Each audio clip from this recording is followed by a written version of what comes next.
awaits us all. Herbie's haze drifts through swirling night. Our hearts beat bold at the edge of fright. Nightbeard's tales, where fate takes flight. Mythic Guild unites, niche shifting light. Dice crash heavy, doom or delight. We rise as legends, ready to fight.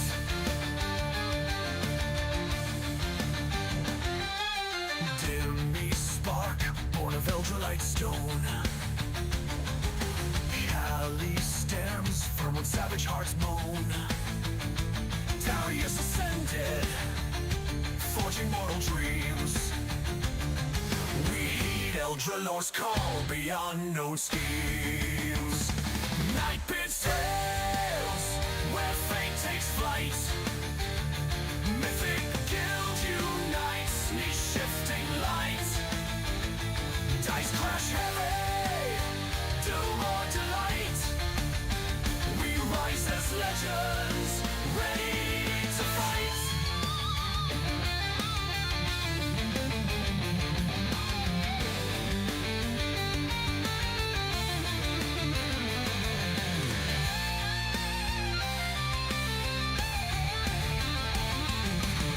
Spicy meatballs gaze in trembling gloom. A bard rolls seduction in tavern room.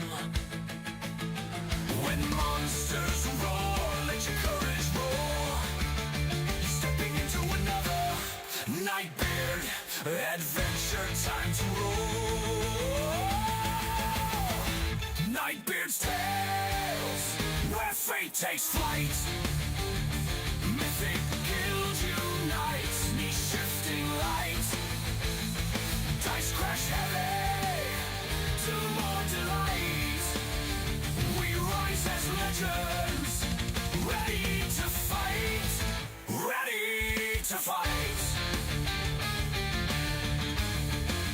Ready to fight.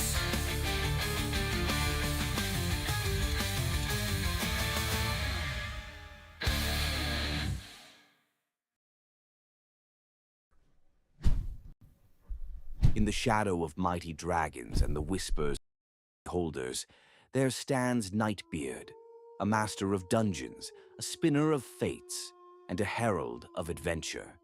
With a quill as sharp as a rogue's dagger and a mind as boundless as the multiverse, Nightbeard guides adventurers through tales where the daring clash with ferocious sea beasts, parley with goblins and giants, and uncover treasures guarded by the darkest secrets. Through fire and frost, mystery and magic, Nightbeard calls forth adventurers, new and seasoned alike, to rise as heroes, challenge the unknown, and leave their mark on the pages of destiny. Join the ranks of the brave on Mythic Guilds on Discord, where adventurers forge bonds, face legendary foes, and claim their place in the Hall of Legends. The realm awaits. Will you answer its call?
Right.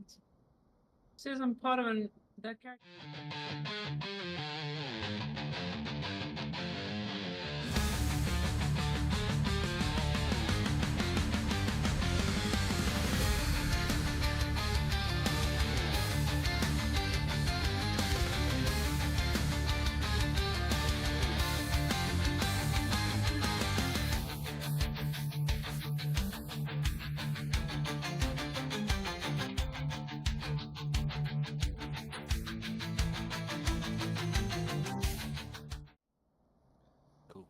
All right, so welcome everybody. We are playing D&D. We are a group of South African players this time, which is fantastic. We are playing, or we're going to be playing, Quest from the Infinite Staircase, which is probably one of the longer kind of campaign, a longer form campaign with a whole bunch of very cool, very interesting modules. It's a really fantastic set of games designed originally throughout the history of D&D. So you'll be playing some of like really classic, excellent games, guys. And but yeah, before we get into all of those, intricacies of the game and the proper session 0, let's first hear who are our players, who's going to be joining us, and yeah, let's have a quick intro. So how about we start? Let's start with the one I know. So let's go with you, Terra. Your who are you? Let's go, because we're South African, let's go where you from as well. We'll do that one, and then we'll do like, what's your experience as well with D&D? Okay. You go. So I was born and raised in Cape Town. Yeah, lived here my whole life. Experience with D&D was I was a test player for my nephew's first campaign. And then I don't know if Baldur's Gate 3 counts as D&D experience, but I like to count it. No. No, it doesn't. Well, then skipping that, moving on to like a one shot that I played randomly, and then joining Nightbeard's two campaigns. Yeah, right. So there's been a few. That's okay. So that's great. So let's go over whoever's next. Let's go with. We'll start at the top. Blue. Hey, of course, me first. Sorry, bro. It's fine. I was raised in Bronkhorstspruit. I was born near Cape Town, but I was raised in Bronkhorstspruit. So yeah. With my experience with D&D is I just found it once on my YouTube, piqued my interest, did a bit of investigating in it, and asked questions around. And from the service that I investigated, in a sense, this was one of the more welcoming ones to new players. So I joined a few one-shots here and there. If I remember correctly, the first one was from Pyrodad, and after that, I guess it just sunk a teeth into me properly. I just kept coming back. Yeah, and you haven't been bitten by the DM bug yet. That's the one you got to be worried about. The player bug. That's where the trouble comes in. Yeah, the player bug is fine, but when you get to the DM bug, I promise you that is a interesting one to have. But I'm glad that at least we've got a few SA players, and it sounds like also relatively recent, right? It's Yes. not like many hundreds of years of playing. All right, Eli. Hello. My real name is Eli. I am originally from Joburg, but I currently live in Pretoria, close to Bronkhorstspruit. I go fishing there regularly. I've been playing Dungeons and Dragons for about 6 years now. Maybe a little bit longer. I've been eternal DM for my friend group. And yeah, we just finished Tomb of Annihilation, which was amazing. Oh, And we I are looking so at want to starting- play that. We will get around to it. We will get around to it. I promise. Somewhere along the line. It's going to take some convincing, but I might be able to run a game or two. You're more than welcome to. We're always looking for more DMs on on our server. So happy. I mean, I promise you, if you run a game, you will have players. You don't ever have to scrounge around for players. All right, you definitely will have players. That's awesome, man, and I'm glad because I think I'll give you my experience when we're done. But yeah, Ghost, let's go to you next. Yes. Hi guys. My name is Ardes. I was born and raised in Pretoria. I still live in Pretoria. I don't really have any D&D experience, but I have been looking at it on YouTube for quite a while. Awesome. That's fantastic. It's always great to have new players, and I think that you are on a server. I think Tara will tell you as well. You're on a server that it's really one of the few places where you will learn D&D well for free without any issues. Yeah. You get so many different styles, so many everything. You'll find something that you love. All right. So, welcome, and I'm glad that you allow me to be your DM. I'm super excited about that. Now let's go. Now this is what's it? Hellbear.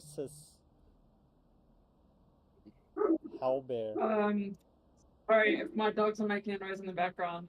It's I have been playing- your hellhounds. Let's go with that. Yeah. I've been playing D&D since 1999, which I'm starting to think was Wow. before some of you were born. Yes. Yeah, there we go. So yeah, I am the old lady coming in to get confused by Discord and Twitch, and the landscape has changed somewhat, but I'm glad to see what's become available. Definitely making it more accessible. And I mean, I live now in a tiny town on the KZN South Coast, so you know, finding an in-person game is just So now very difficult. Winkelspruit or Saint John's or Oh something no, like no, that. no, further south, like I can see the Eastern Cape. Like I'm Okay. way So, in the middle of nowhere. Way Um, down. Okay. Yeah, just outside Port Edward. So grew up in Durban, lived in Joburg for a while. Attended Icon when it was still at that little place in Sandringham. Was in the Middle East for a while. Was very involved in the golf role playing community there. You know, trying to get D&D and other role playing games off there, Awesome. and came back to SA two years ago, and just really grateful to had an online game with some friends overseas, but that kind of fizzled out. So just really glad to stumble on you guys again, and just getting to grips with the new technology. But yeah, here I am. It's amazing. Thank you very much. I did not. I'll. This is an amazing platform that we're playing on. So we'll get around to all those intricacies in a little bit. I think we just have one or two intros left. Oh no, that's it. So it's my turn, right? Okay. So, I stay in Cape Town. I am a child of South Africa. I've lived everywhere from Saldanha Bay to Ellisras to Potchefstroom to Kimberley and Cape Town. So I'm one of those that's been everywhere. I surprisingly have only been playing D&D for about 11 months, and I think I started in March last year, and in was it April or May I started DMing, and I've been DMing since, and I probably run around about 3 to 5 games a week. At one stage, I was running about 6 games, 6 or 7 games a week. I like I say, I've started out by writing a few one shots, played those, and then eventually that developed into a campaign idea that that's where I met Tara. She played in my one campaign, my homebrew, and now it's moved over into a second stage of homebrew, and that's called Aldralaw, and we play that every second Sunday. That's also streamed, so that's like my main thing there.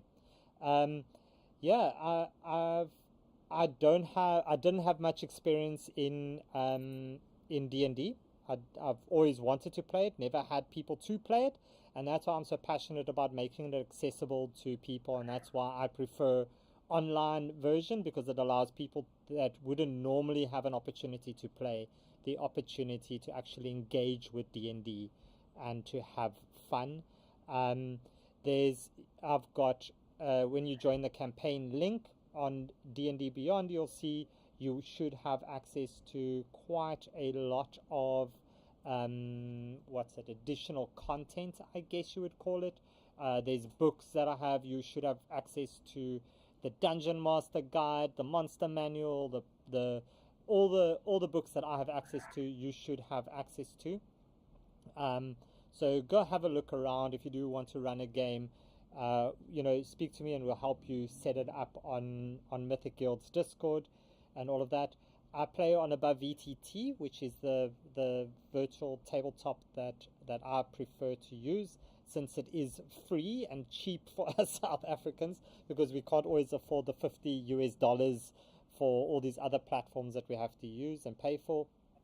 And besides, our internet is so crappy. Sometimes those things, the bandwidth and that just don't work with our ISPs in South Africa. But above and beyond that, I am excited to get this game with you guys going. But before we get around to all of the playing, we need to get around to some of the very basic admin of D&D. And that is just to go over what we call Session 0, which is actually a very crucial part of the game. So essentially what Session 0 does is we talk through our expectations, we talk through pretty much the rules, etc. that we'll be playing, and then what I like to do is I like to throw in a little encounter where you get to test your character. You get to see if you want to do any last minute tweaks before we start playing the proper campaign on the next session. All right. So yeah, are there any questions so far? Let me ask that. I have a question. Yes. So I have two very different characters prepped. Okay. I haven't been able to choose between them. So like if after this session I see a lot of problems in like the character that I've chosen as like future and stuff, could I choose the other character Yes. essentially? Yes, Okay. you can. I'll Okay. be happy with that. I don't have an issue with that. Like I say, if you've got an idea in your head, you want to play, and if it doesn't quite work for you, you're more than welcome at any stage to chat to me, and we can see how we can switch it up for you. All right. Okay. But yeah, with that being said, let's get down to the real admin of this. Okay, so essentially, the Quest of the Infinite Staircase, like I said, is a bunch of games, very disjointed, old D&D modules that some of you might have played, some of you might have heard of. They, in essence, the classics, the real classics of D&D. Okay, so we start off, the very first one that we will play is called The Lost City. So if you've played that, you'll know. It is one of the quintessential D&D games that they say everybody should play. And the whole setting of this thing takes place on this infinite staircase. So in the world of D&D, everything takes place, you've got different realms on different planar spaces. Call it a multiverse, call it a existence planes, however you want to see it.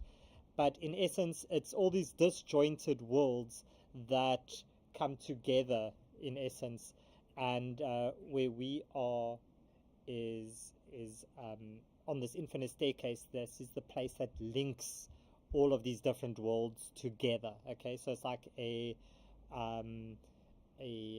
interim space, like a highway in essence, which has all these different offshoots that you can take, these doors that you can enter into.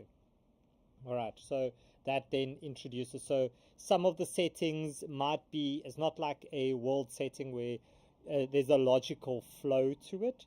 It's very disjointed, but it all makes sense within the infinite staircase narrative. There's a lot of puzzle-like exploration. There are games with a lot of combat. There's games that you can do with zero combat.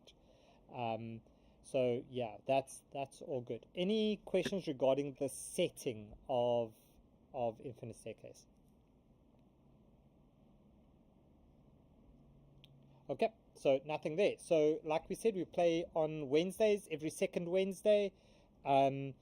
We will continue to play. So what we need to decide there, and I think we'll get to it later, but maybe give it some thought now, is if you are unable to make that game, let's have a think about how you'd want the characters to be represented. Are they just going to be background characters? Are they going to have run away for a short while to visit a bathroom because they ate something funny?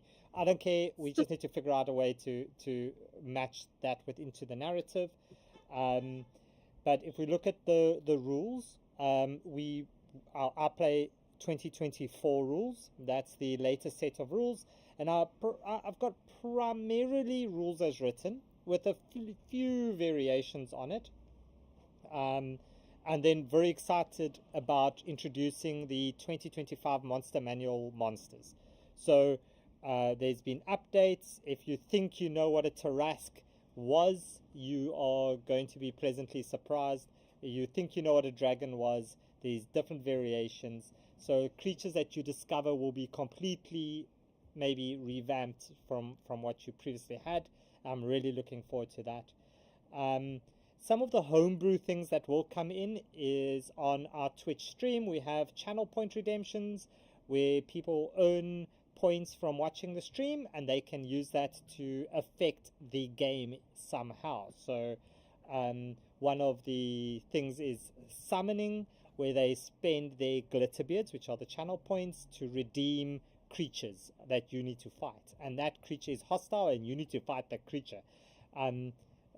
Last time I played this, I think we had a troll that was caught somewhere in a cave, or two trolls. We made it work. It worked somehow. Then, just so that you are aware, for the hit points of the monsters and the creatures, you'll be fighting with rolled hit points on those creatures. So they will be very much within a range, but I don't even know if it's got 20 hit points or 25 hit points or 18 hit points until I place the character on the creature on the VTT. Okay, so that's going to be interesting as well. So it could be max health or it could be really low. I don't know. Critical fails, which for our players that are new is a natural 1. When you roll a d20 and you roll a nat 1, that's a critical fail. That does bear consequences. Whether it's a skilled check or in combat, there will be some other consequence to that. I think one big thing is the passive perception, passive investigation, those scores, and passive insight. They do not replace specific skill checks. Okay, so if I ask for a perception check, irrespective of what your passive perception is, you'll still need to make that check because there's specific reasons why I'll ask for it. And then when it comes to actions and you're wanting to do something, please do say, I want to try to convince this guy that I am actually one of his cousins, for example. And then I will ask you to roll what I think needs to be rolled depending on the situation. Please don't say I want to roll a deception check, because it's not part of the narrative. I'd like to hear what you want to do in part of that. Then yeah, D&D is a fantasy world. It's a world where I like to believe that there's no racism, there's no sexism, there's no other harmful behaviors, there's no many of the terrible things that we have experienced and experienced in South Africa.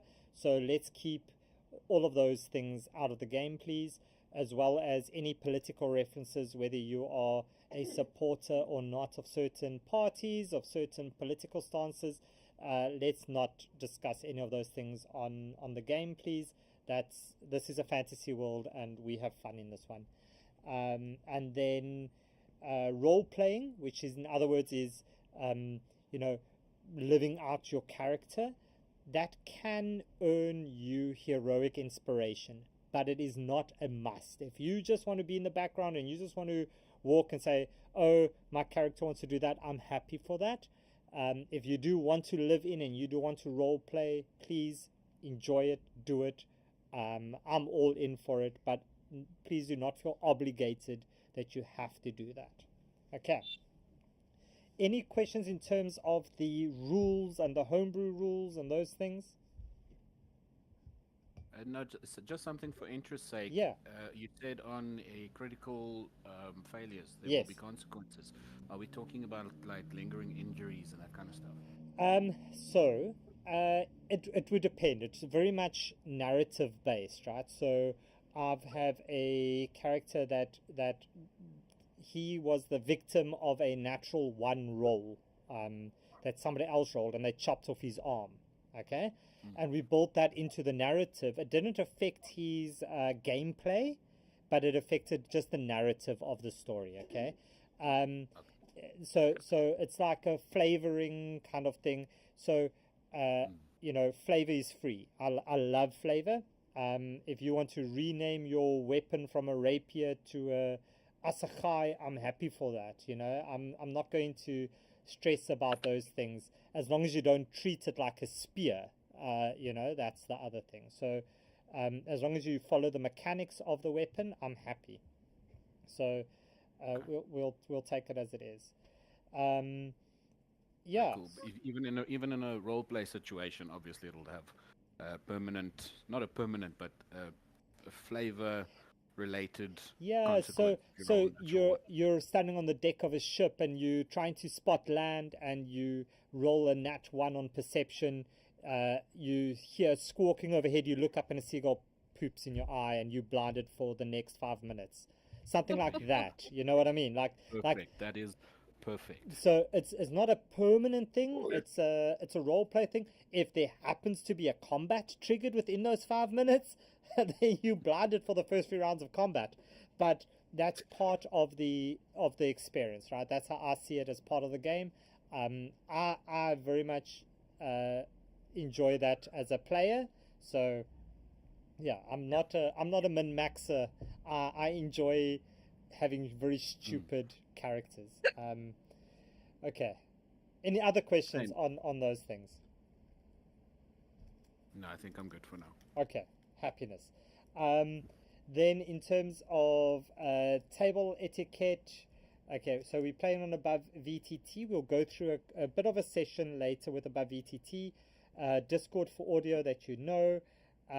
We don't roll with physical dice. We do roll with the dice on the VTT. So there is that. If you do play online and you've got Beyond 20 extension installed as well, please deactivate that. Oh, and there goes our phony bird. If you have Beyond 20, please deactivate that when we play on above VTT. It does create some conflicts with the dice rolls, which can prevent the dice rolls from showing up, etc. So just turn that off, and it will go well. In terms of combat and turn efficiency, please, I do ask. I try to, as a DM, do the combat turns for the monsters quite quick. I think Tara will agree. It usually goes quite quick on my side. And I'm not saying that I want you to be super quick. I'm just saying try to think a little bit ahead of time. What are the actions that you want to do? And, so that we keep the pace going smooth. Use the time between turns to have a look at your sheet, determine if you have spell slots, if you do have the actions, etc., and use that time wisely, just so that we keep the game flowing. Because one thing that really gets stuck with groups sometimes, especially a group that's larger, like 5 or 6 players, is where everybody takes 3 minutes on a turn, and a combat against a high level creature can take maybe 6-7 turns. It's one combat and then the game is done for the night. So I try to keep it a little bit quicker, and then communication, we'll do all our formal communication regarding games, scheduling, all of those things on Discord. And then during the games, we use the VTT. So above VTT, if there is an image or anything like that that you would like to share, then you can share that in our Discord channel that we have that's specific to this game. All right, are you happy with that? Yeah. Okay. And we've got a random joiner. Bye. They joined and left. Okay, now, so character creation. Any questions on character creation? Besides Tara's 99 questions on which character she must use. Just giggles. Okay, so yeah, so character creation, we discussed, we start at level 1. It's the point buy system, only basic gear. So what your character is allocated is what you get.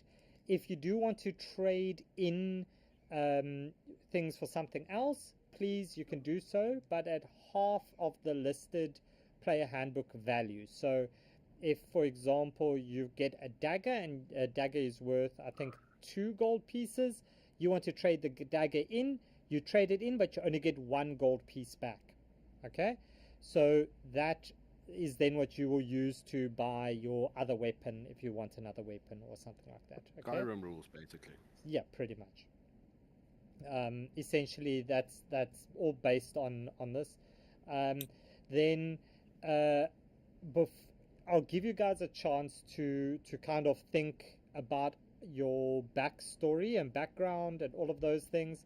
But what I essentially like is try to find a backstory that places you on the infinite staircase. So I'll give you an example.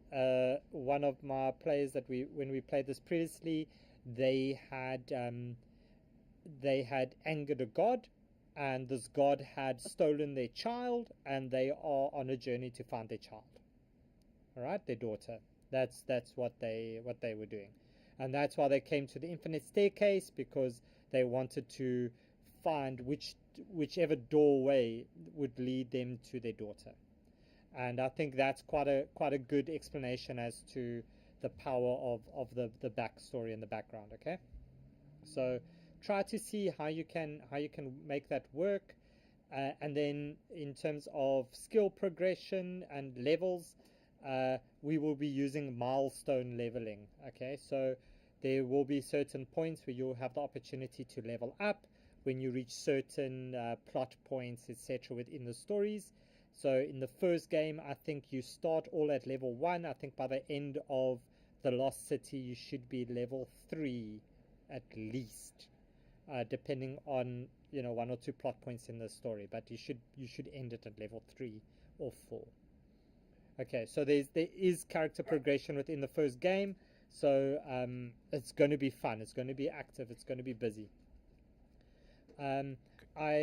I limit my games to 4 hours. Anything more than 4 hours for us gets a little bit late. Some of us work, are fortunate enough to work in South Africa. So, for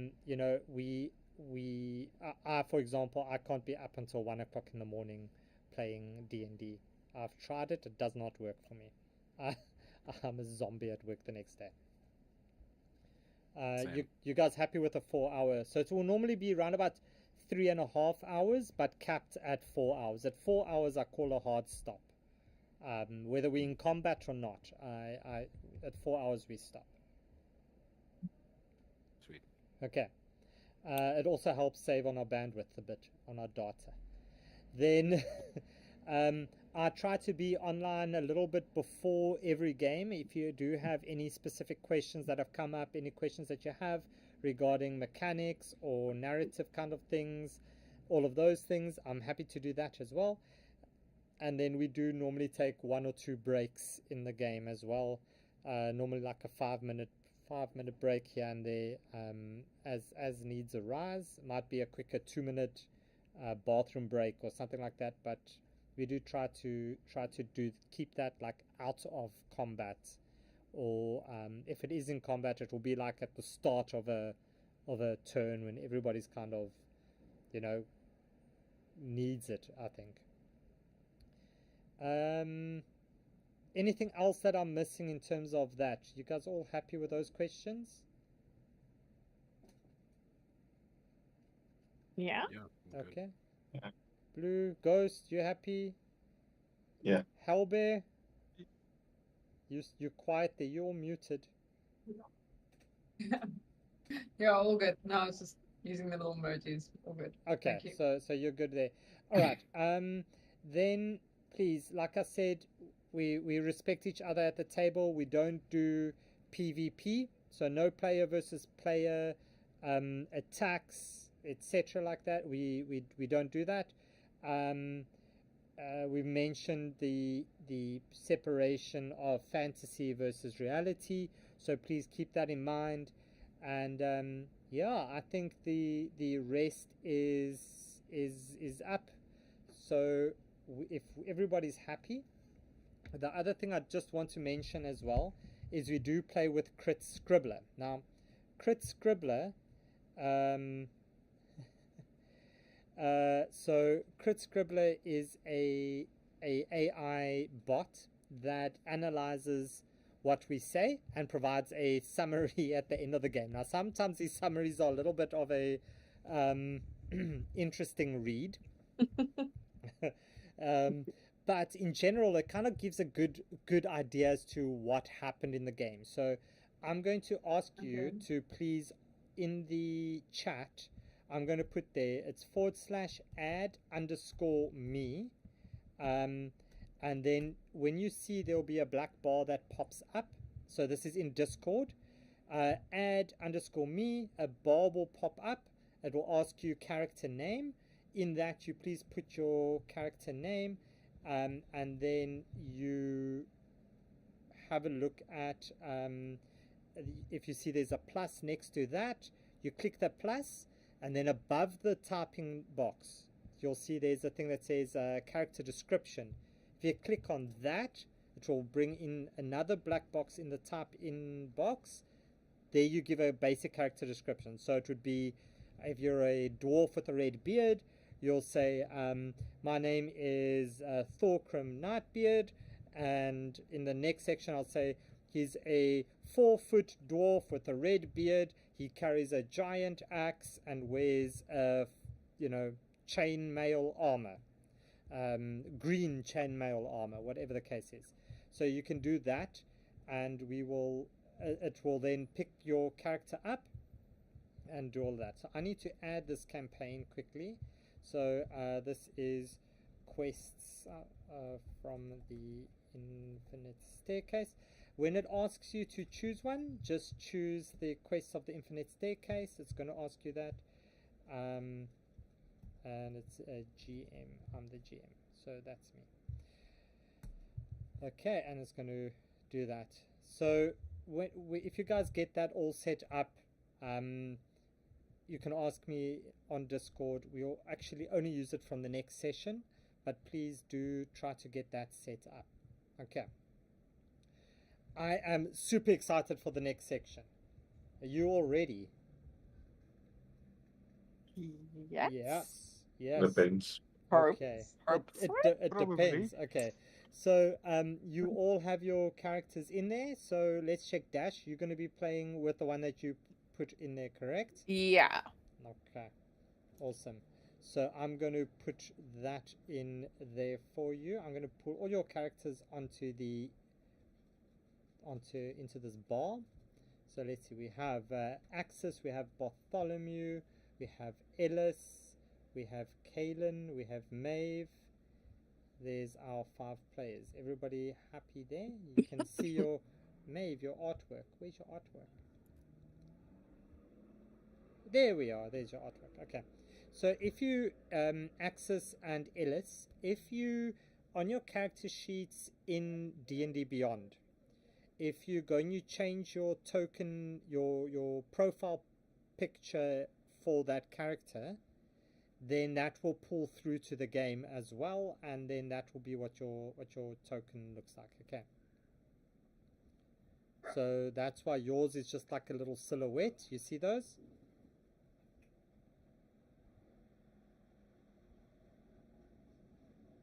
Hello? Yes? Yes, Okay. sorry. I'm just trying to change it. All right. So we are. Let's do this. Dash. Will you roll? Sorry, yours is Are you Maeve? I'm Kaylin. You Kaylin. Kaylin. I must get used to calling names.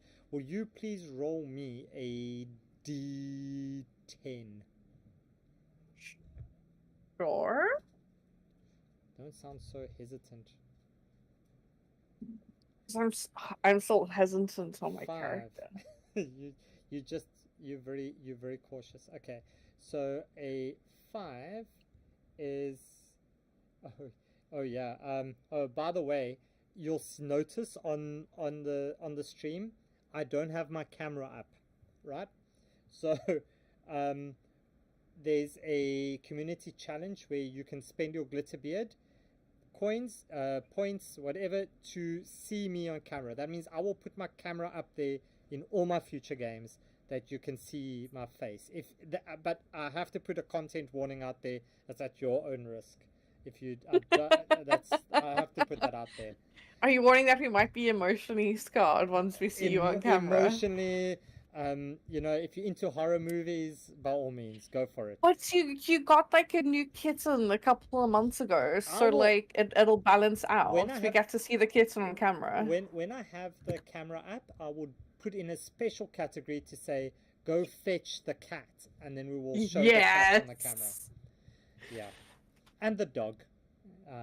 There's a dog as well. Okay, so you rolled a 5 there, Dash. 5. That means that you guys get to battle some hobgoblins. Yay! Oh.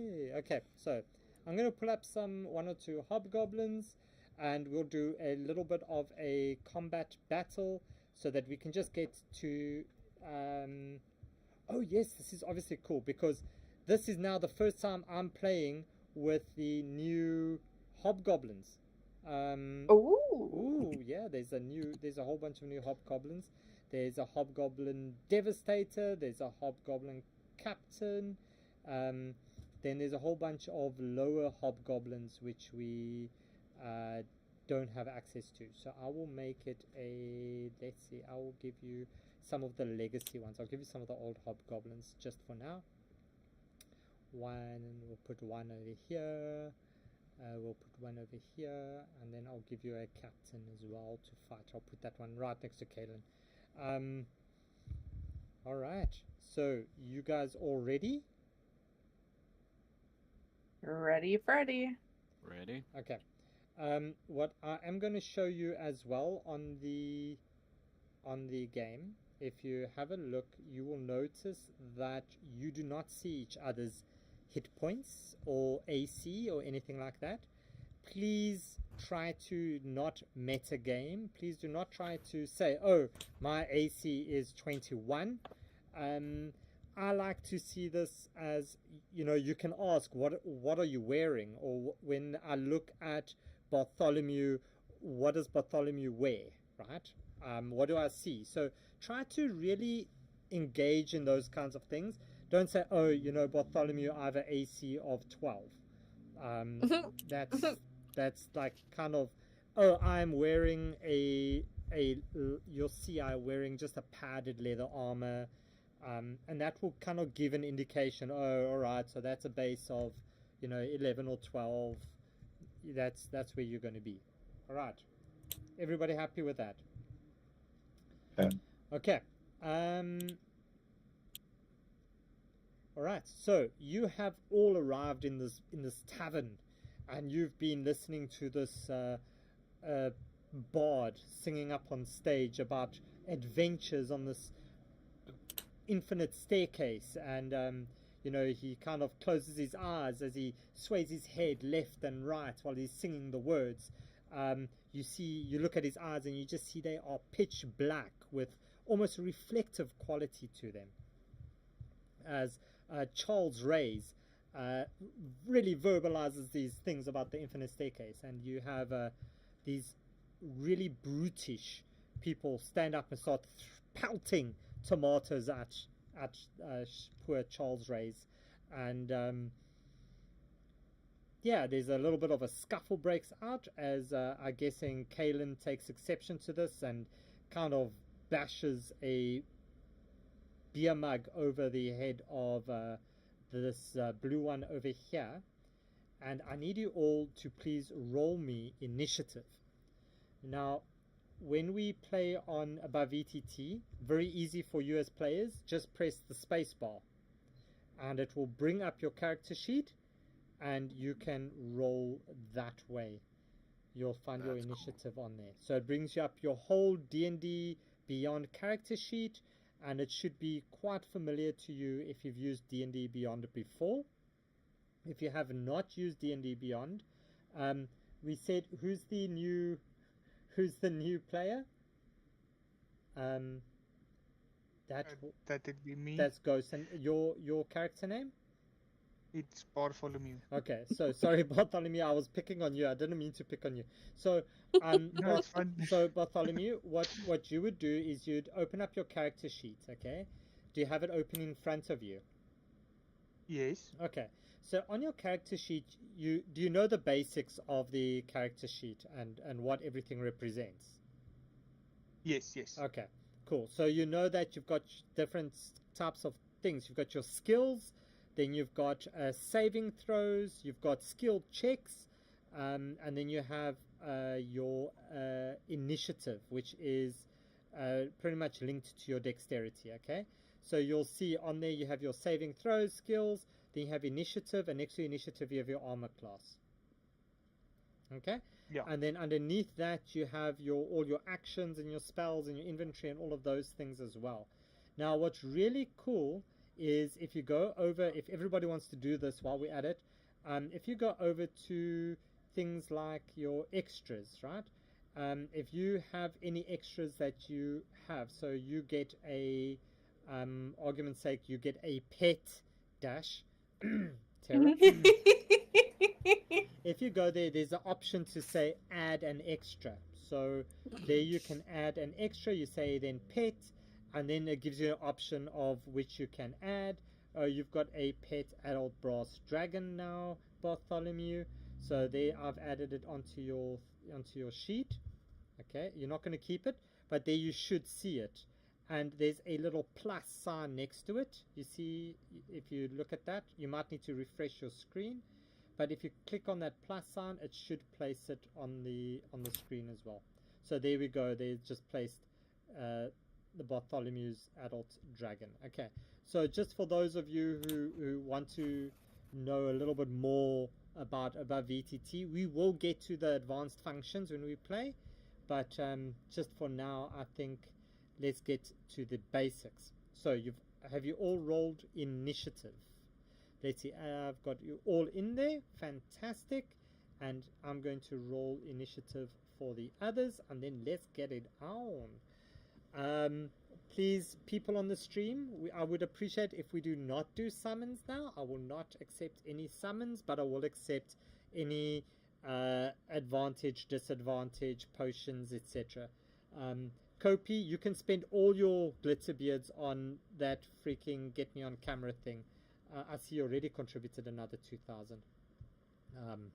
You guys really do want to see me. I don't get it. I don't understand this. Okay. It's all up to you. It's your glitter beards. Okay, so everybody else, we happy to go? Let's put on some music. We'll put on some nice combat music. Battle. There we go. Let's get it on. So first up is Axis.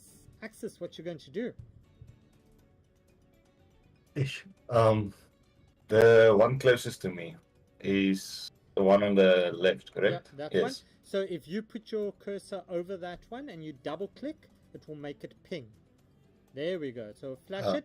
If you do it separately, so if you do it, let's say on the table, you double click on the table, you'll see it gives like that pinging mark. So you can use that to indicate what As you a want way to to do. show. Yeah. Okay. So you want to, what you want to do? I would like to move towards him. Yep. So you pick up your token and you drag it towards him.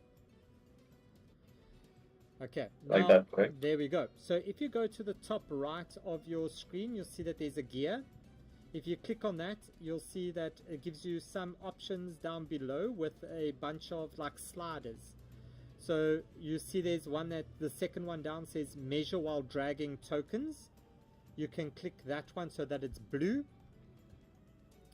And then for us South Africans, I always recommend the second last one, reduce animation movement, because that just helps with our bandwidth. Welcome. Yeah, let's go. So you want to attack this one, I'm guessing? Yes, that is correct. Great. Attack him. So you open your character sheet and you roll with what weapon? What weapon you're attacking with? Your scimitar? My scimitar. Okay. A 12 does not hit. Sorry, can I quickly say something? Yes. Just I don't think it was mentioned that with the new 2024 rules and stuff, each weapon has its own like nick, slow, all those things. The weapon masteries. And you need to specify whether you want to apply that with your attack. Yeah. Okay. So if the scimitar does something, you should specify that you wanted to do that. That's great. Thanks for raising that. Yeah. I saw that. I wondered how that worked. Okay, so what's really nice is if you open up your sheet there, Axis, you'll see that next to your scimitar, there's a red star. You see the red star next to that? Yes. That means that you have the weapon mastery property on that. So you have weapon mastery on that, and you can use the weapon mastery property, and that is in the notes on the right-hand side. It says Nick.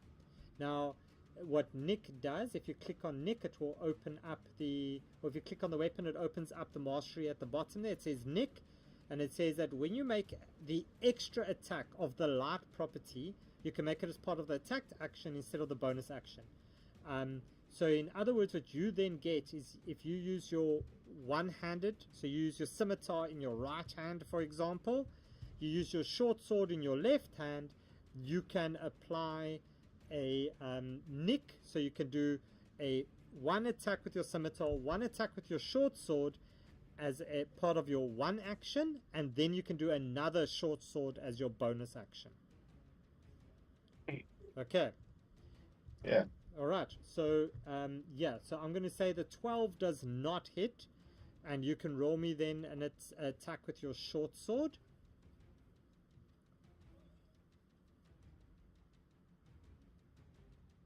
And 23 hits, and I Nice. have to also just say ek is nie gepla oor vloek nie. You can swear if you want to, but just not excessively. Hey, niks van die Kaapse flavorings nie. I can say that to you guys. You understand what I mean? No Cape Town flavoring. Let's keep it to Bloemfontein and Durban type of language. You guys get it. I can't say this to other people. They don't quite get that. Okay, so the 23 hits. You can roll me your damage with that one. Axis. Nice. So with your offhand attack, you do not get your +3 on the damage. So that one will just be 4. That will just be the 4. But what you can do is, because you applied the nick property, the weapon mastery property, you can now roll me another short sword attack. The sword short is a vex. That's its weapon mastery. Yes, so you can tell me that you want to apply the vex if you hit the creature. but you please need to tell me that ahead of time. Okay, no, it's fine. I was. Thanks for that. I'll do that in No, we can the do future. it. So So you have No, advantage. You have advantage on your roll, so you can roll with advantage. no, but it's with the next hit. Yeah. So you've used the nick as your one attack. So that's what's cool. It essentially gives you a free offhand attack. So you can swing your short sword again as your bonus action. It's really cool. These 2024 weapon mastery properties, if you get to know them, you can really exploit them, and you can do quite a lot of damage on a turn. I think the nick is only for the scimitar, so you have to use the scimitar to attack. No, you use your offhand weapon. How do I say which one is the offhand weapon? So what I can do is, if you want to, we can add the short sword as your offhand weapon, because I want the sword short needs to be the main hand. Okay. The scimitar needs to be the offhand. Okay, so you're going to use the short sword as your main. Okay. Yes. So then what you do is you go to your sheet, and on the weapon, if you click on it, there's a button there's a drop down menu that says customize. If you click on that, it opens up a customize thing, and there's a tick box that says dual wield. You see that one? Yes. So click that one and then close your sheet. Close that off, and when you open it up again, you'll find your scimitar attack under bonus actions.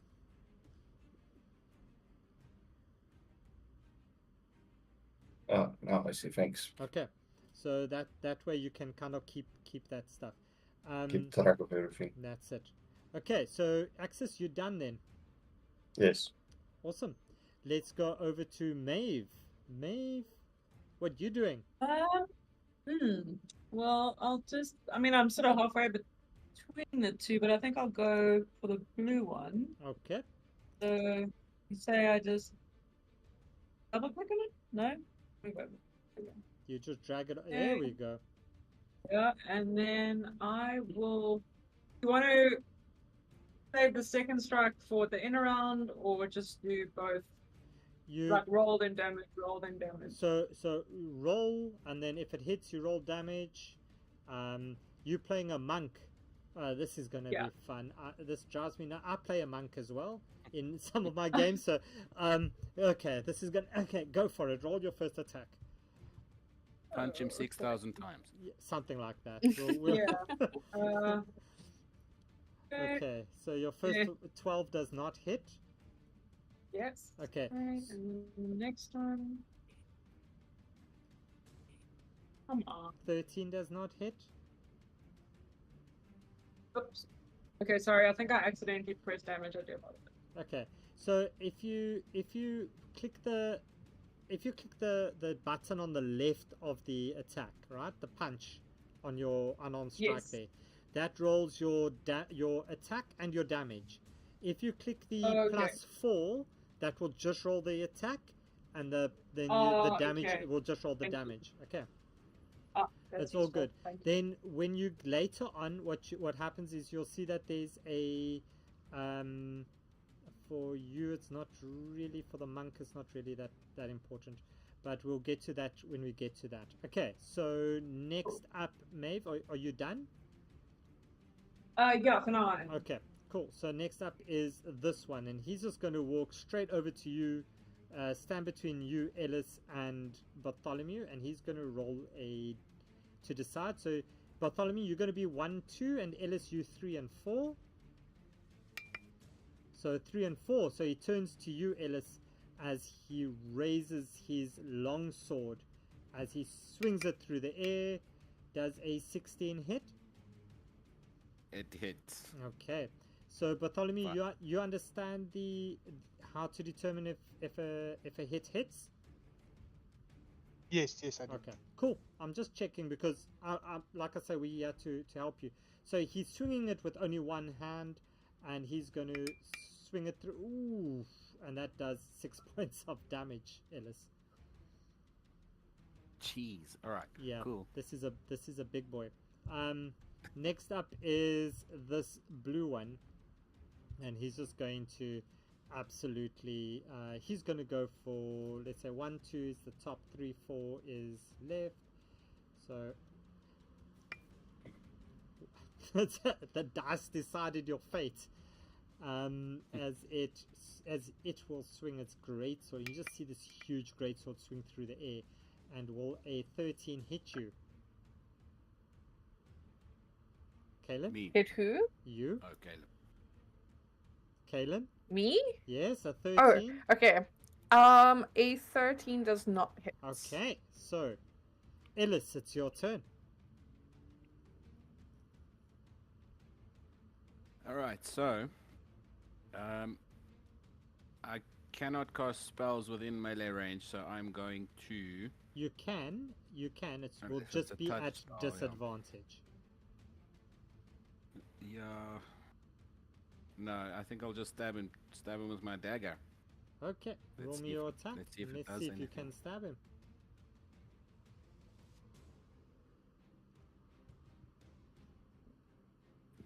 Probably not. No. So you try to stab him, and he just deftly just like kind of takes his sword and just like pings your little puny tiny dagger, and he looks at you, he just laughs.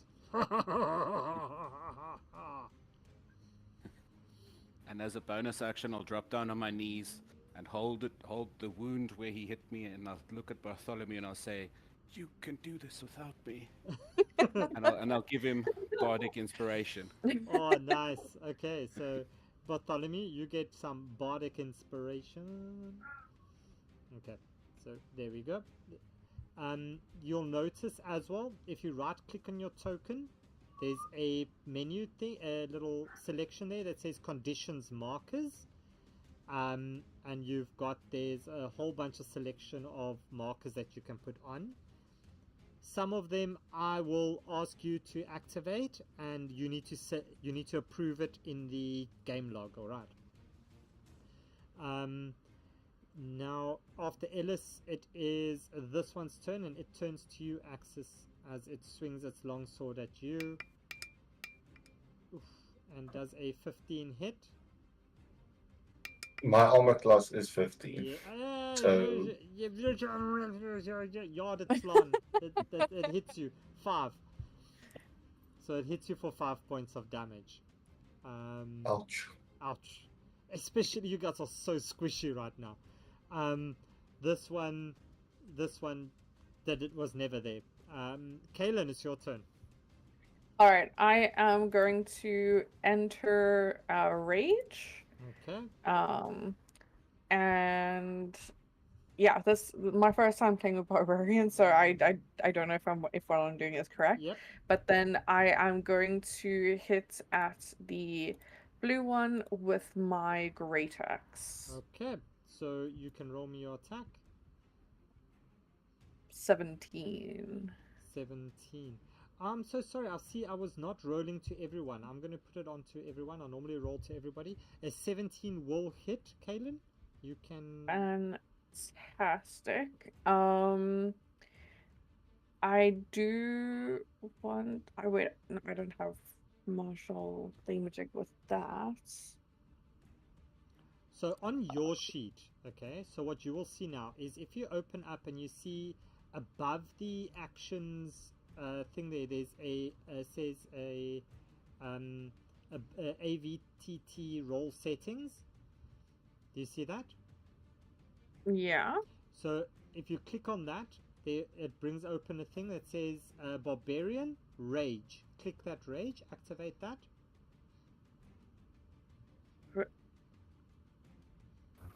Do you see it? No. I have the icon roll versatile, icon roll crits, icon roll crit range, added to attacks, added to damage, added to ability checks, added to More saves. to the right. Okay, I'm going to post it quickly into the Roll back for Discord. debuffs.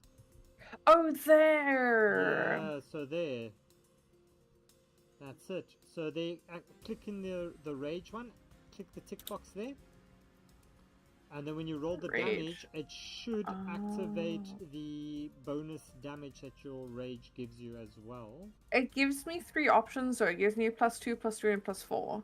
Yeah, so you're on a +2 because +2, okay. I believe so. Your barbarian level. But yeah, okay. So do you want to roll your damage then again? Let's just check. Okay. So it should show you as a +5. You see. So there we go. Hells yeah. Yeah. Nice. So just when you are playing as your barbarian, just remember to activate that when you are playing, and then Okay. it's going to include the 2 in your rolls. Okay. Okay. You see this hobgoblin, obviously this guy, he's looking very much drunkly at you as you slash at him for 15 points. No, why are you hitting me? Don't hit me! Ons is net maatjies hierso. Anything else that you're doing, Kaylin? I think that is all I can do, but I will insist that he gives me his mug of ale or whatever it is that he's drinking. You can try that on your next turn. Bartholomew, it's your turn. Okay. So I think I'm just gonna attack that guy right there in front of me. Okay. With my longsword. Alright. 11 does not hit. Okay, then I think I'm gonna use my bonus action. With my spells. Remember, you have bardic inspiration. Yeah. So you can roll it an extra d6 if you want to make that roll a little bit higher, but that's up to you. I think I am going to try that. So I'm going to advise you the following, Bartholomew. Ellis, try to pay attention to what was rolled. So Ellis rolled I think it was a 15, and it did not hit this one. Okay? So you rolled an 11. If you're going to use your bardic inspiration on it, you must think how much you're going to have to roll to what high number you're going to have to roll to beat the 15 to see will a 16 or a 17 or an 18 hit. Okay. Okay, so then it might just be better I don't use that. Not yet. It's Then literally a roll of the dice. It's think your what character. I'm then gonna do. It's your character. I'm just trying to help you out at the start so you get to know your character a little bit. Yeah, I think I'm not gonna use that. Then I want to use my bonus action to cast Healing Word on Ellis. Nice. So like a 6. Nice. Back up to full. Back up to full health, Ellis. Nice. Okay. And I think that's it. Cool. So we start the second round of combat. You've all survived the first round. Axis, it's your turn. As you stand on the table there, will you please roll me a dexterity check? Ish. I'm going to press it, but please make sure it's the correct one. Dex, that's right. That's the one. 11. Yeah, you almost slip on the ale that you've kicked over and the salad leaf, the lettuce leaf that was there. You almost slip on it, but you just recover yourself. So you're okay. What you're doing, Axis? Right, I'm going to use my sword and use both Vex and Nick. So let's see if they hit first. the short sword hits. Okay. So now I need to do hits damage. Or do I first have to roll the scimitar's attack? Yeah. So the scimitar attack first. So its hit is. Yeah. So that's also going to hit. So I'm going to just quickly just tell you, if you're going to be using the nick, then the scimitar needs to be the main weapon. Okay. It needs to be the main weapon. That one will need to be the main weapon. So but either way, look, we can play it that way with you. I'm happy No, to. it's fine. I'm happy to change it. No, it's okay. I understand how you do that. So that's fine. So both of them hit, and you can roll me a. Do you want to roll another scimitar at advantage for your bonus action attack as well? Because remember, you get then 3 attacks. One with the short sword and then 2 with the scimitar. No, the other bonus action I want to save. Okay. So both of them hit, so you can roll me your damage with short sword and damage with the scimitar as well. The scimitar, the sword just needs to. The 3 needs to be removed, correct?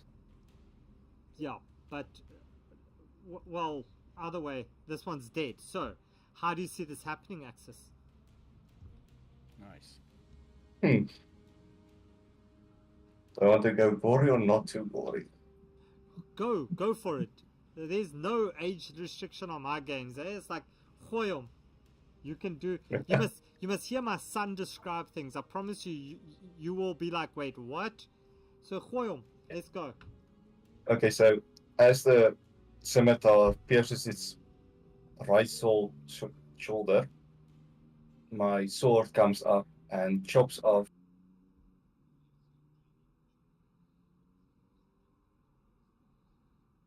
Nice. And his body just kind of like slips off sideways, and you just see this blood and guts spill out onto the ground, and there's just like a pool of blood there. Yeah, that's cool. I like that. Anything else that you're doing?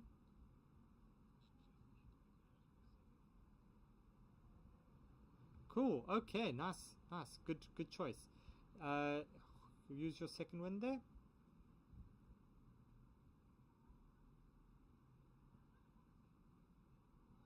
It's going to say damage. It's just part of the thing. So there's the blood from your kill.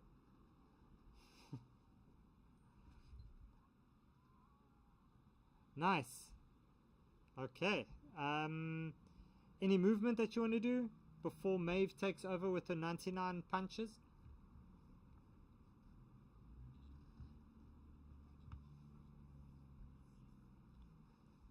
Okay. So if you look on your tools, yeah. So each square is 5 feet. But if you look on your tools, there's next to the cursor button, there's a ruler. If you click on that and you make sure that you selected 5 foot per grid, and then you just drag the cursor from you to the character or the block that you want to go. It will tell you 30 feet, 5 feet, whatever. Yeah, so you can throw it that way. You can move your. Okay. Yeah. Anything else? You're done. Okay. Happiness. Next up is you, Maeve.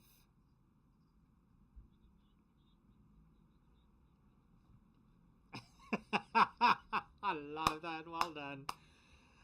Clip that one. Okay. Yeah, that's not gonna hit. Yeah, it looks like.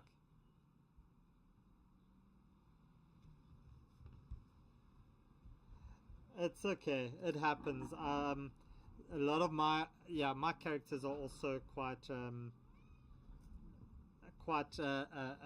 unlucky with dice sometimes, but maybe it's the way I build them. Anything else, Maeve, that you want to do? Okay. As it's this one's turn, and there's now 3 of you, he's going to roll for that. So he'll go 1, 2, 3, 4. Axis, it turns to you as you've just walked up to him after you've slain his friend. He goes, that was Jeffrey. Why did you kill Jeffrey? You monster! As he just swings his sword at you. Does a 14 hit. As he's just so angry and so upset, as the tears well up, he just swings his sword just blindly, and you just duck easily underneath it. Oh, Jeffrey! And the captain, this big guy over here, is, yeah, Mikey. It sounds like one of the people that I used to meet in Bourbons quite a lot. Maeve, this one's coming for you. And the great sword swings. Oh wow, that's gonna hit.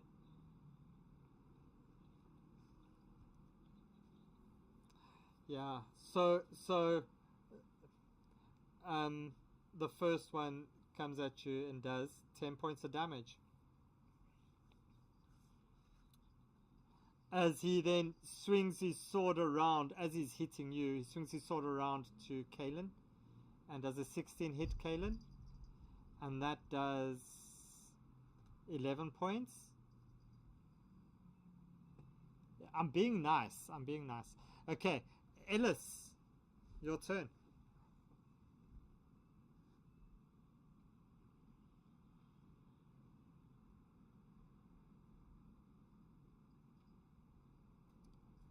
Okay, so with this one, when you click the spell, right? If you click on your sheet onto the spell, there's a button right at the top that says send to game log. Will you click that one there for me, please? Fantastic. So there it tells me the wisdom save, and I can then roll the wisdom save on this one, and that is a 3. As you just hear him, he just like turns around and he looks at you, and says, "Oh, my friend, why do they do this?" And he puts his arm around you, like those really drunk guys. That sounds like, "Oh no, my Mikey." And he's now all very friendly with you.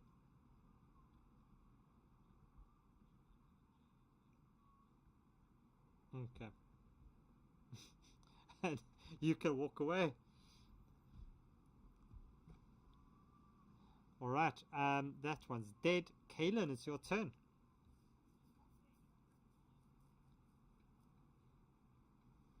Go for it. Yeah, that's not hitting. You just hear a clank. Maeve,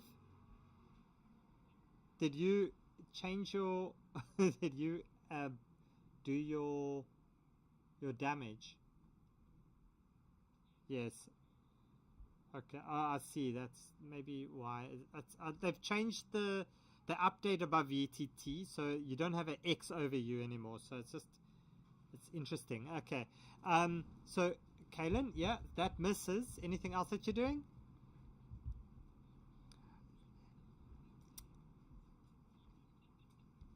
But you know what, Kalen, and this is where you need to kick yourself, and you need to kick your DM as well, because you did not take the full brunt of that damage because you are raging. And you see, we didn't put your rage token on there, your rage thing, so I did not know. So now it's on there. So you only took half of that damage, because as raging you are resistant to piercing, slashing, and bludgeoning damage. So you can add back, how much was it? I think it was 11 points. So you can add back 6 points.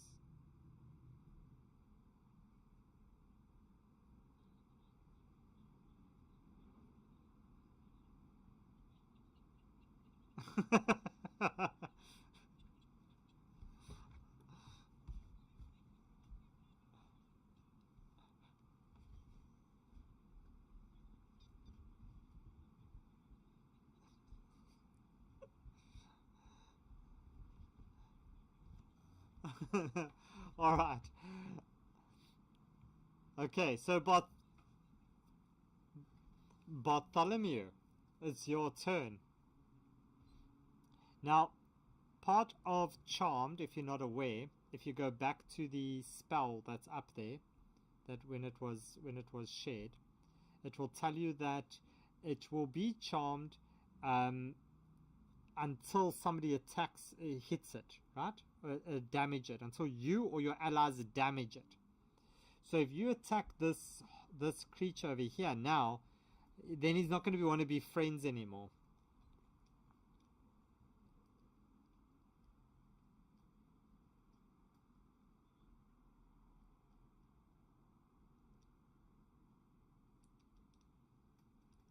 Yeah, you can move away from it. He's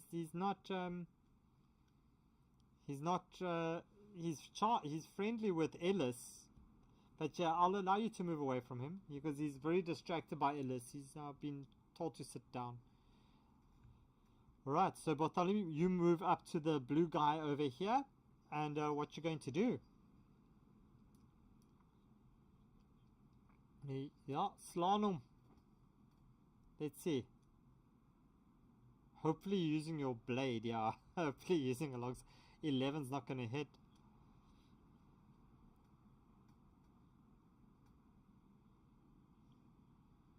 Okay. And next up is Axis.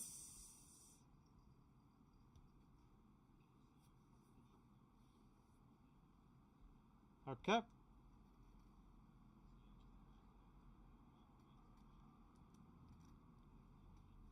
Okay, so roll me your short sword with Vex first, and if that hits, then you can get advantage on your scimitar attack. That hits, so you get advantage on your scimitar attack.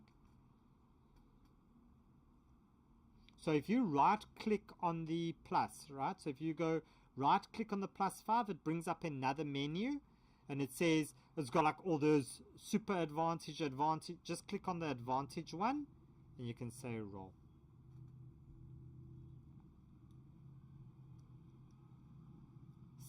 $16 will not hit. So the 22 hits, so you can roll me your short sword damage.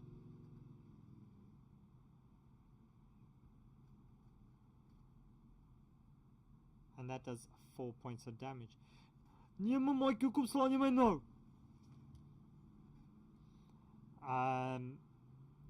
Anything else? You do, yes.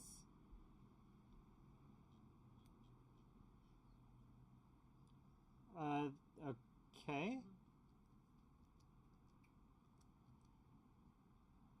Yeah, that's not hitting. Okay, Maeve, you're up. Can you roll me your first death saving throw?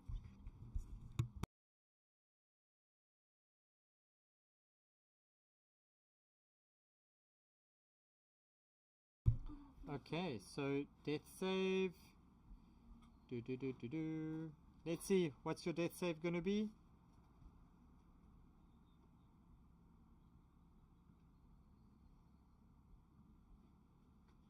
There we go. Sorry, we had a bit of an issue with your audio, so you've got your death save again. So you rolled your death save, and you pass. You've got one success. Yes, you can mark off a success in your sheet. This one turns to you. No man, I thought we were friends. As he turns around, he swings his sword at you. And that's 11 is not going to hit you. This one now he's got 1, 2, 3 to choose, 2 to choose from. So it will be 1, 2 for Maeve, 3, 4 for Bartholomew. Not Maeve. This is Bartholomew. He turns around, he swings at you. The first hit, and that hits as he does 10 points of damage to you. And he will take a swing at you, Kaelin, and that misses. Okay. So 10 points of damage to you, Bartholomew. Okay. Ellis. Alright. So the one that they're still busy with over there. See, they're struggling a little bit, so I'll use my last spell slot and cast Dissonant Whispers, Oh, nice. which is also a Wisdom saving save. throw. But yeah, so he's gonna hear basically just a very futuristic screaming in his head, similar to Cannibal Corpse, if anyone's ever heard that. Ah, okay. Roll me your damage there, please. Roll me Ooh. your 3d6. Sorry, there we go. It's not rolling for some reason. It will come eventually. It happens. There we go. I might have rolled it twice. Just take the It's first okay. one. 4 points. Wow. That is Wow. such a bad roll. Jeez. Oh, no. As you see him almost start to tap his feet as he thinks this is quite like a dubstep or techno or I don't know what's the latest absolutely terrible music. But yeah, he's quite liking this dance as he just bumps his toe here and then does himself 4 points of damage. Hey, goodness. Okay. All right. Yeah, that's it. I'll keep concentrating on charm. Yeah, the charm is off. The charm is done. Is it? He's no longer charmed because he was attacked. So No, I was attacking the one that's by Kaelin and yeah, Bartholomew. but this one was attacked by Axis. Oh, okay. Yeah, so he's not charmed anymore. So Kaelin, Ah. you are raging. Raging. Rage. Okay, let's see if I'm raging, if I can. Does a 15 hit? You're very hopeful. No, it doesn't. Damn!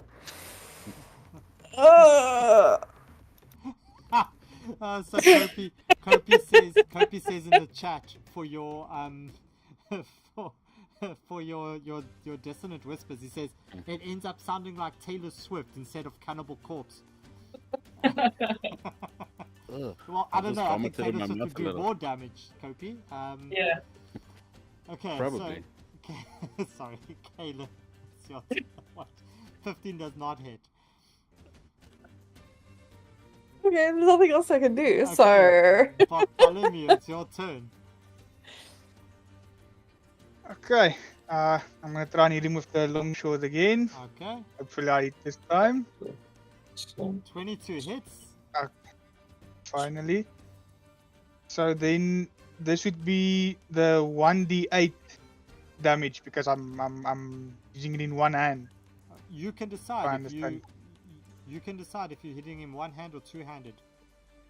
Are you carrying But are you carrying a shield? yes, I am Okay. carrying a shield. So Alright, so just one hand then. We will do proper character intros and things in the next game. Yeah, that is... Roll me a... Bartholomew, roll me a d20, please. So on the bottom Okay. right, you'll see that there's a d20 and there's also the circle on the left-hand side on the bottom left. Both of those Yeah, are rollable see dice it. options. So roll me a d20. You're looking for anything over a 15? Ah, just not. Okay, yeah, so he takes 8 points. Okay. okay. And then can I Oops. use my No, wrong one. Bonus Not act- supposed to be. Okay, yeah. You want to use? can I your use my bonus action? bonus action to cast Healing Word on Maeve? You may, yes, of course. Let's see. And what is your healing word, Bartholomew? What do you say? How do you do this? Well, I think I would just grab my holy symbol around my neck and then just mutter to myself a few words and then stick my hand out to cast Healing Word. Okay, cool. So you're like, mutter, and stick this thing out, and you just heal up for fuck 11 points. Damn. The designated healer has been found. Jeez. Okay. Like, Yes. Maeve Yeah, is now a follower of Bartholomew's religion Yes. over here. that ASMR racial. No, Yes. this is from my background. That's Yeah. coming in. It comes in handy, hey. So Maeve, you heal up for 11, so you back up. You're awesome. Thank you. As you just hear this one like look to you, Bartholomew, as he goes, and he looks at Maeve and he goes, "But didn't I just hit you down? You must go. You were just lying now." And he looks very confused, very confused. I was just having a nap. Yeah, having a nap. you look like you're not damaged at all. It's very confused. All right, nice, Bartholomew. Axis, it's your turn. Just before I say what I do, you guys are giving me an idea for my character. That's it. That's why we do this. That's why I like to do this on the session 0, so that everybody kind of, you get to know each other's play style, you get some character ideas, and you can still change up your character before we actually start the campaign. And because I see, apparently I'm mostly going to fight on my own. Probably. It happens. Okay. At least when I know they'll have my back when I need it. Okay, so Axis, what you doing? So same story, Vex and Nick. So the short sword needs to be rolled first, correct? Whichever way we decide. So how it works, how the Nick feature works is your first attack, if you're going to use your Nick feature, technically, let me just go and confirm, but it should be, as far as I understand it, your Nick should be on your main action, so that should be your scimitar. Then your scimitar attack, if you use Nick, then you can make your offhand attack as part of your bonus action. That will be with your short sword, and then your bonus action attack, if you're going to use the offhand attack, is again a short sword. So if you use your first bonus action attack, you can use your Vex on it, and then your main bonus action attack, if I can call it that, would have advantage. So you'd literally get to roll 3 times around. Okay, then I'm gonna do the bonus action first. Let's see if that hits. Nope, that's not hitting anytime soon. Oh, that's not gonna hit. So then it's without advantage. Oh well. So then you can do your Scimitar. scimitar. Oh, you bloody... That's not gonna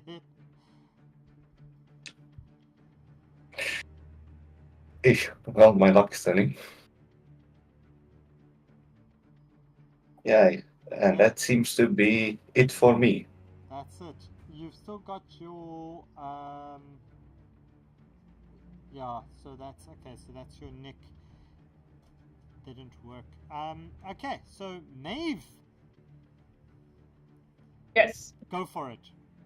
Just punch. Oh, another chance to miss. Oh, I'm so excited. Air. Just punch air.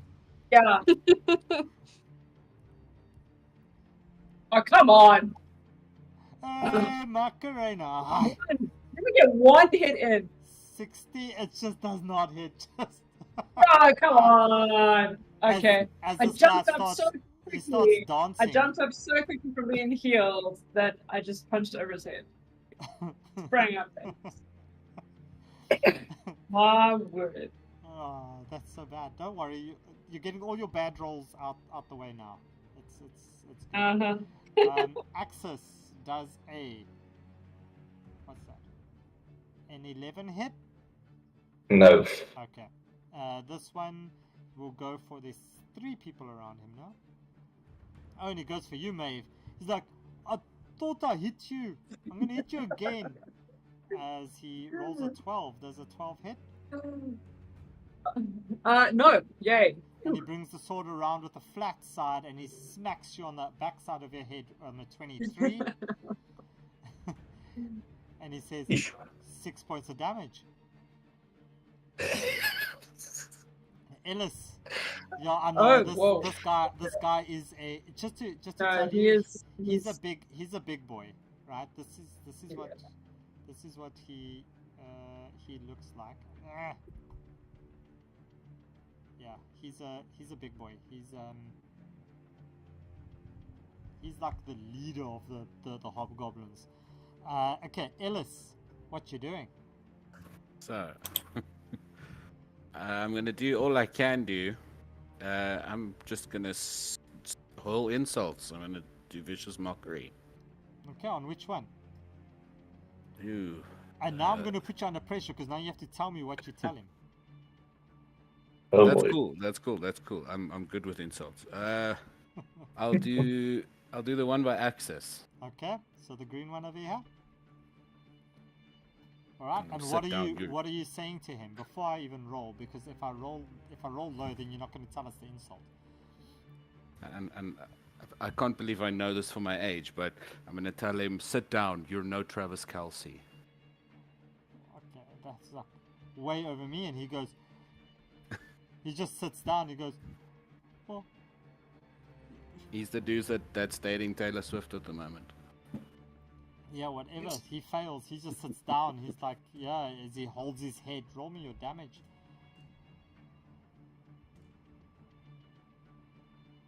Oh my god. Right, he takes 1 point, but he also has disadvantage on his next attack roll. Right? Yeah. Okay, and next up is Thank you, Alice. Kaylin, sorry. Kaylin. Me. Yes, it's you. Let's try this again. Oh, Fuck. Taylor Swift's people are going to get on my case. I promise you. I've done so much negative things about her. Luckily, I'm not that influential. That misses, Kaylin. Yeah. Just skip me. skip pass. Bartholomew. You stand there. Can you roll me a deception check, please? No, make it a constitution saving throw for me, please, Bartholomew. Okay.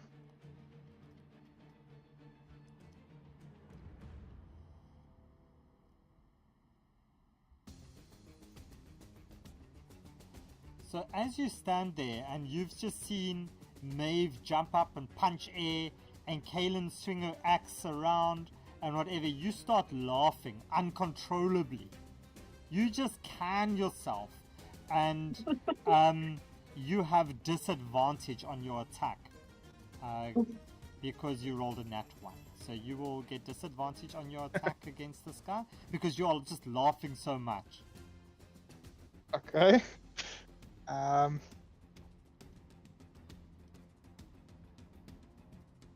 So then I'm gonna attack him.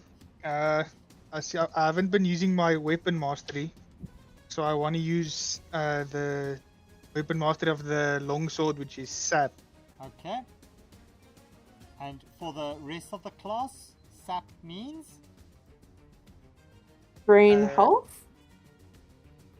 So I just put it up quickly. Longsword sap. The property of sap means it has disadvantage on its next roll, right? Okay. Just confirm, I think so. Yeah. Okay. So it saps its energy a little bit if you hit. So let's see, can you hit? Roll me your attack at disadvantage, please. So right click on your plus next to your attack roll or at your attack roll and select disadvantage and then you click roll. Okay. Ooh, that does not hit. Anything else that you're doing, Bartholomew? I think for now that's it.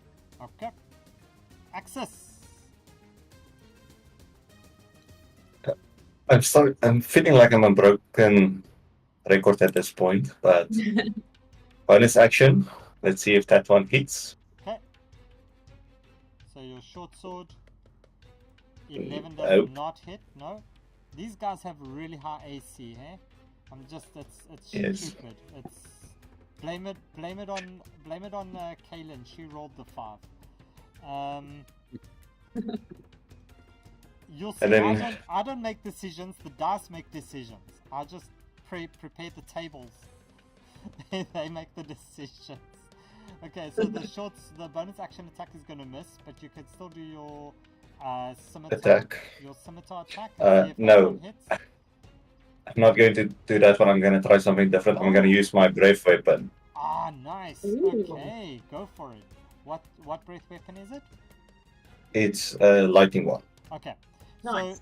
So if you look on your thing, there's a thing that says AOE, area of effect. So if you click on that, it will give you a few options. Okay.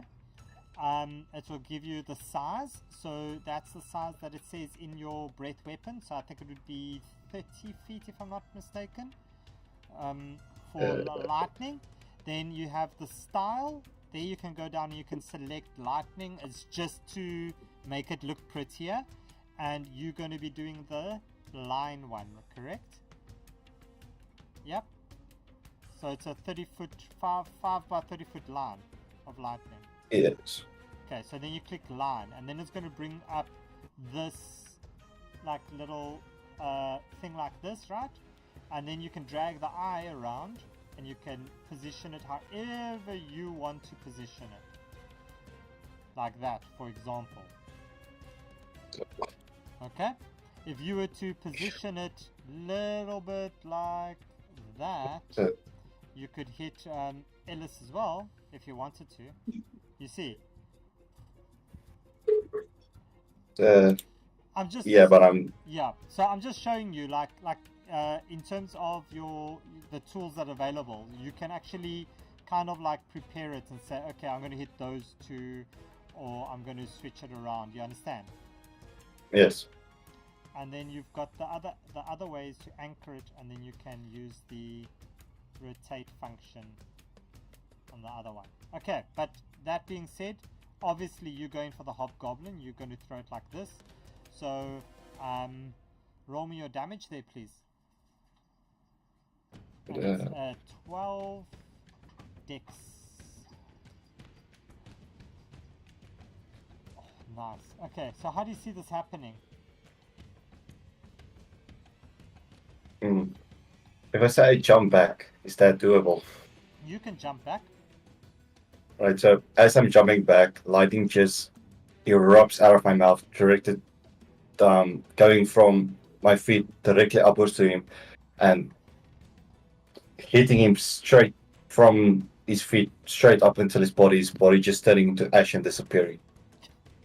His body just turns to ash. Okay, so let me see. I've got a dragonborn. You want to be a... Let me put that one up for you. It's the blue one, if I'm not mistaken. I'll just give you a picture like that. There's your... that's what you look like, just for now. You can get your artwork and put it onto your D&D character sheet.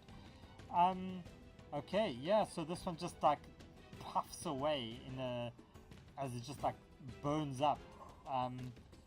Obviously not ESCOM. I mean, that's it. Okay, so Axis, anything else? No. Okay. I think that's where I'm gonna end it. Maeve, you can do this. Before the end of the Oh session, man, okay. you Like, can hit it. You can hit it. You've only missed 6 times. There's still 93 to go. Ah, you've only missed 5. I was about to ask. We've only had 5 I was rounds, about and to one ask of those you were if- down. Okay, wait. Let me check something here. Okay, serious question. Does Cloud's Jaunt? It's a teleport. Would that evoke an attack of opportunity? No, because it's a teleport. Okay, awesome. I'm gonna take one swing and then I'm gonna GTFO. Okay. So, yeah, my action is gonna be to take a swing, miss, surprise, surprise, and then I'm going to Cloud's Jaunt the hell out of there. 30 feet. I mean, I can just really go. That's pretty much just about anywhere in the bar. Yeah. Yeah. Man, sorry, no, not ruler. Select. So there's the dragging. So if you select that drag while measure while dragging tokens, that's a really nice one to use. Yeah, I think I did activate that. So Okay. yeah, I've moved away. Okay. So that's really cool, and there you go, poof, and you that side. You still have movement, Maeve, if you want to do any movement? Not really much I can do right now. Maybe like I'm sort of casually moving a bit closer, like behind this table. Like I'm not taking cover. I'm just getting out the way. You know? Yeah, not hiding at all. Never. No. Never. No. Okay. No. This one goes for you, Bartholomew. As he swings his great sword, and it hits you at a 18. Does it hit you? And it does 7 points of damage. As he turns Hurts me down. As he turns his great sword to you, Kaylin. Does an 11 hit? No. Okay, Ellis, your turn. Loser. Loser. Yeah, I don't have much I can do. I'm literally just gonna hurl some insults again. Just vicious mockery. I'm gonna make a clip. I'm gonna make a clip of every single insult you make, Ellis.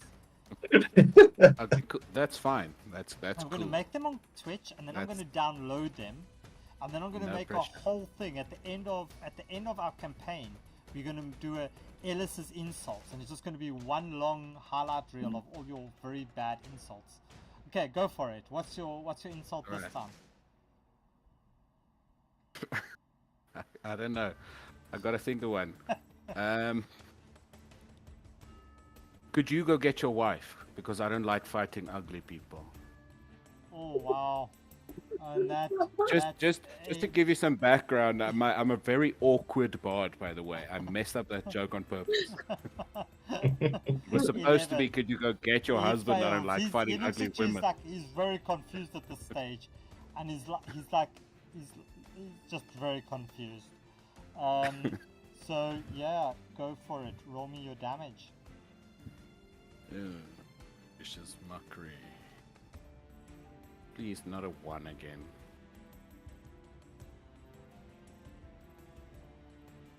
For some reason, it doesn't want to roll. Just bear with me. That's okay. There we go. It happens. Yeah. It's a 3. So he turns around, and as he walks out to go find his wife, he trips and he just falls over and he bumps his head, and you just see his head start to bleed as he's dead. And you are all out of combat. Oh, thank goodness. And Gilda, the barkeep, I don't have Gilda. Gilda, her token is not here. Wait, it might be. It is here. Yes. Let me get Gilda. Gilda is one of my returning characters. She's so Gilda. This is what she looks like. There's history as to behind her, and she's a very overly friendly barkeep.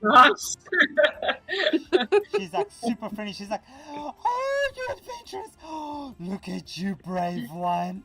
As she pours a healing potion into your mouth, Bartholomew, and she's, "Oh, it's okay, big boy. You'll do better next time." As she just walks back, and she's like, "Ooh, you adventurous, everybody! Drinks on me!" As she lines up shots on the bar, and you all get shots. Shots. Yeah, straw rum or something. I don't know. What are the kids drinking these days? But yeah, so you'll get your check for the South Africans. Everybody to the bar. Free drinks. Yeah, even the dead one is coming to the bar. All right, guys. So yeah, that's it. That's it then for tonight. Any questions about the VTT? Any questions about my style of DMing? About anything any questions that you have? No, None nothing that I really. can I think think it was of. very, it was very informative. I haven't played with this VTT before, Okay. so I've learned quite a lot of things, and I might be using it in the future also. Yeah, this. Canceling that Roll20 the subscription. Oh yeah, no. So I refuse to pay for Roll20. If you really want to, I can do a different session with you where I'll show you how to set this up, because you have dynamic lighting, you have walls, you have heights, you have all these really cool features, and it's all free. It's Nice. You do not pay for it. You can become a Patreon supporter, and that obviously they appreciate that. And you'll find Nightbeard on the splash screen when it loads somewhere. But because I'm a supporter of them, because they have such a good product, and they are also really cool. They take player suggestions, DM suggestions as to what to include. So there's a lot of like constant development happening. It's really cool. So yes, as hi to the whole team from above ETT. Love you guys. Yeah, Allegro. And it's shots, only everybody for shots. it's only for D&D 5th ed though. Like, Yeah, it's only this only works for Yeah. 5th edition, because it actually ties into the Beyond D&D Beyond Yeah. things. Yeah, it works off its API. Okay. But it's really cool. If you're interested in DMing on it, I'm happy to give you some tips and tricks. I do that in the survey every now and then as well, so keep an eye out in the events for that. And if you do want, I'm happy to just jump on a quick screen share call with you, and we can run through a few very basic setups. Okay. But yeah, other than that, guys, I'm really looking forward to this. Maeve, yeah, I've never seen somebody miss every single attack in a game. Even stay tuned. You'll see a whole bunch more. so, I've got a few characters. So my main character, my very first character that I played with was Thorgrim. He's got a whole history, but all my characters' surnames are Nightbeard. All right. For obvious reasons, but they're all just like an extended family. And Tybalt is a little gnome barbarian with a -1 strength, and even he was chopping off goblins' legs and things. I've never seen anybody miss so many rolls. Okay. Yeah, trust me. It's going to be a fun campaign. All right. So guys, I'm happy for you to change up some of your character info.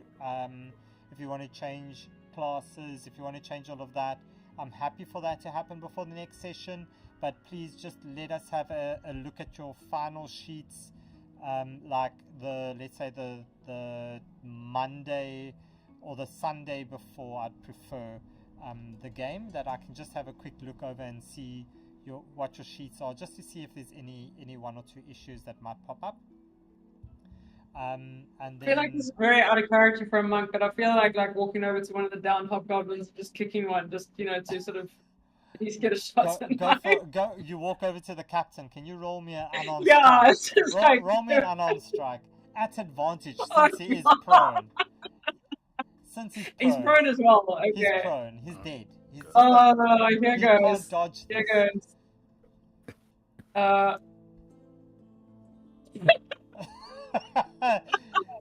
goes. You slip. You just slip on his blood, and you just fall flat on your ass, and you're now prone. Oh my word. Yeah. So there you go. So just an example. So do you see in the chat, in the game log, there's a thing that says DM would like you to set prone. Yeah. Right? So if you toggle that Yes. one, so press on it, click on it, and then we'll put on the prone marker next to you see the blue marker. So top left corner of your token. Okay, that's weird. I'm clicking on it. Something's flashing, but then it's not. You don't need to click on it. It's just it shows on my screen that you've got the blue marker. Oh, okay. So it just shows that you are prone, and if you all right. If you hover over it with your mouse, it gives you the definition of the condition as well. So it will tell you there, Okay, no, that's cool. you know, your Yeah. attacks, you have disadvantage on attack rolls, all those kinds of things. It's a really nice, informative system. Yeah, no, that's awesome. All right. And for you coming from I guess playing on tabletop to playing on the VTT, how do you feel? No, this is. I mean, I've played on. Oh man. Roll20. Yeah, I mean, you know, during 2020, like everyone was kind of scrambling to find platforms. So I mean, I've kind of lost. I'm trying to think. Was it Forge or Virtual? Oh yeah, Forge. Forge is the one that I wanted to do, but the ISPs in South Africa don't accept it. Yeah. To And then, host games, yeah, we can't host games on it. And then our previous DM insisted on using Tabletop Simulator on Steam, Oh, that's which interesting. is cool because like you create a mock-up of an old school game. Like it looks like a table and the figures look like figurines, and Okay. you know, so it has its charm, but holy, it is so slow and clunky. Yeah. So I'd say this is by far one of the smoothest, most like intuitive ones I've used so far. It's really nice. No, I'm really glad. Look, there's some really nice things that you can do with this. I like circle tokens. To me, that makes sense. You can have all the nice fancy cut out tokeny with a shape around it. I can show you one or two like PNG files where it actually looks like that. So let me pull up some other source. In my day, we had pieces of paper and multicolored dice. So yeah, it's all good, right? So I'm just going to pull this sword over here. So yeah, you can see is a sword just above the goblin. I'm going to make it a little bit bigger, so you can see. So that's what the sword looks like. And you can literally have this as a character token. Can be the same type of thing, where you have your border of your. Now I just need to correct the setup of this. So I can say it will be a no constraint, and then I can put a border around it. So I can, let's say, put a green border on it. But anyway, so you can change that, and then other things you can change the opacity, so you can make something look like a ghost. You can have it as a watermark. There's a lot of different things you can do that's really helpful on the VTT. So it's really cool. And yeah, but thanks for that. And if you do have any feedback, please do let me know. You can drop me a DM and all of those things. Let's see, anything else? Axis, Kalen, Bartholomew's alive, by the way. He drank a healing potion. Okay, so I think that's if there's no questions really, you can all apply a long rest and get your characters ready for when we start in 2 weeks' time, if that's all good with you. Yeah, I had fun. Thanks, guys. Yeah. Cool. Thanks so much, guys. Yeah, It was awesome. it was fun. 100%. And I see, is it Skunt Tam? Yeah. Yeah, I see the follow there. Thank you for the follow on Twitch. I do appreciate that. I did see it. But Me to Twitch as well, so I'm just pressing buttons. I've got Salty Blackguard as well, which was previously, so they're not. I don't know if they're going to watch me, if they're watching now, but yeah. Yeah, it's like Allegro says on Twitch. He says people playing D&D in like 20 years time will say, when they're playing with their VR goggles and all of that, they'll be like, in my day, we used to play with a colored map on actual computer screen. Yeah. None of this fancy VR stuff. Yeah, legit, bro. Like that's legit me. Okay. Well, one of my mates still had the dice sets from, I think, first edition, where you had to use a crayon, and like they couldn't print in the numbers on the dice; they could just engrave it. You had to take a crayon and like make a rubbing over the dice to fill the number in with crayon. Like that's Like- how old school. Wow, that's legit old school, hey? Yeah, these days I'm still trying to find a good dice supplier in South Africa who can do good, affordable, non-imported level dice. But when I find that, I'll also probably be the first Are you one trying to make custom dice? Well, not only custom dice, but yeah, I'm looking for good quality, non-Temu ordered dice. Yeah, unfortunately, that's one of those things, eh? That happens in now, especially in South Africa. There's these people that claim to make the dice custom, and then you see the same dice advertised on Temu at like a tenth of the price. And all that they do is they go and they buy 20 sets, ship it, and then they sell it extra, yeah, and they say it's custom dice. It's not. I mean, cool. a lot of the gaming stores still stock like, traditional chessex. So Yeah, I've saw there's one or two nice sets that that come in like very fancy tins and things like that they have here in Cape Town at is it Battle Bunker, I think? Yeah. Yeah, they've got some nice, they've got like a nice set, and then you get class specific dice. So you buy a druid set or a ranger set, and it has the specific dice that you would need in the. So if you buy a rogue set, for example, you get a whole bunch lots of of extra D6s. yeah. Yeah. Because it's really nice, but it's priced ridiculous. I think it's like 800 rand a tin or something. It's stupid. yeah, But anyway, the branding. guys, thank you. It's 9 o'clock. We've been on this for like 2 hours. So if you don't have any specific questions right now, then I think we can call it a night. Awesome. Thank you very much. Have a good evening, everyone, and see you in 2 GGs. weeks. Same to you And, guys. See you again in 2 Yeah, weeks. we'll chat again. And look, you guys don't need to wait 2 weeks. If you do see a one shot of mine or game of mine that has a space, you're welcome to jump into one of the